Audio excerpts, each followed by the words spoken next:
అనిషిత ఈరోజు చాలా సిక్కుగా ఉంది కాబట్టి మనం చిన్న గేమ్ ఆడదాం. మమ్మీ నీకు ఫీవర్ కదా, ఒక చిన్న గేమ్ ఆడదాం ఫన్నీ కోసం, ఓకేనా? నేను స్లిప్స్ వేస్తాను, వాటిలో ఏది ఉందో అది నువ్వు చేయాలన్నమాట.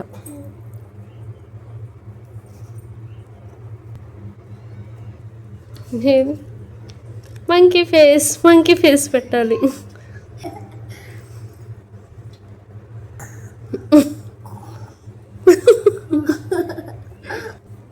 నెక్స్ట్ నేను కొన్ని ఎక్స్ప్రెషన్స్ పెడతాను, నువ్వు నవ్వకూడదు అనమాట. రెడీయా?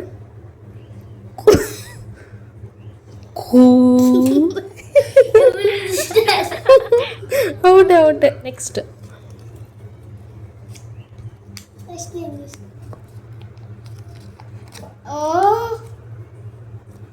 యువర్ ఫేవరెట్ డైలాగ్ ఫ్రమ్ అమ్మ. నీ చిన్న పిల్లల వాయిస్తో నేను ఎక్కువ నిన్ను అంటే నీతో యూజ్ చేసే వర్డ్ ఏంటి అది చెప్పాలన్నమాట. లేకపోతే